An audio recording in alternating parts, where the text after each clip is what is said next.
you'll hear the saying, we want Scandinavian model of socialism, not necessarily what happened with Venezuela. What are some things that we don't know about the Scandinavian socialistic philosophy that I think will shock people once they find out how the model really works? I think there are a couple of points that need to be made here, because the Scandinavian model is the only socialism that you'd have to say to some degree it does work. I don't claim that the Scandinavian model is a failure. It works if you are willing to accept its strength and its weakness.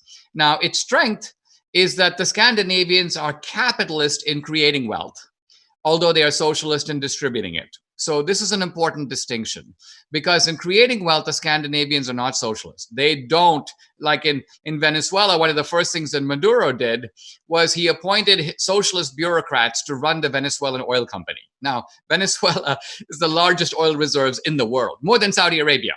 But it takes technical expertise to get that oil out. Why? Because it's in the Orinoco oil belt. It's a certain type of thick oil that has to be liquefied before you can sell it on the world. It takes a lot of technical expertise, is my point.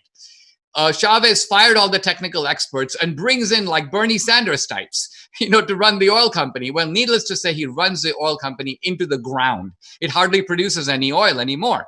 Now, the Scandinavians don't do that. The Scandinavians are a very entrepreneurial society. They look at all the Scandinavian companies that are doing well in the world. So they have low corporate taxes. They have no minimum wage. You can hire and fire people for any reason. They have less regulation than in Europe and in America. They don't have any of these no inheritance tax. I think Norway is the only Scandinavian country that has a wealth tax. So overall, the Scandinavians do not kill the goose that lays the golden eggs.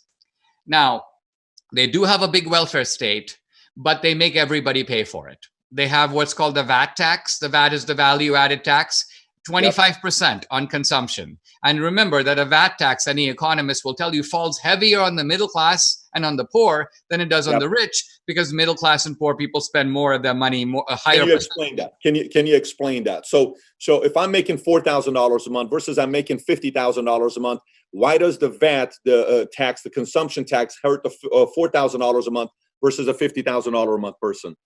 Because if you're making $4,000 a month, you're going to spend probably $2,000 to $3,000 a month on consumption items. You need it to live. Right. And so as a result, you're paying 25% of a tax on that. Now, the rich guy is probably spending more than you, but he's probably spending $5,000 to $6,000 a month on consumption. So he's paying more in dollar terms, but proportionately, he's paying a lot less because he spends a smaller fraction of his money on consumption. That's why the tax falls heavier on the lower classes.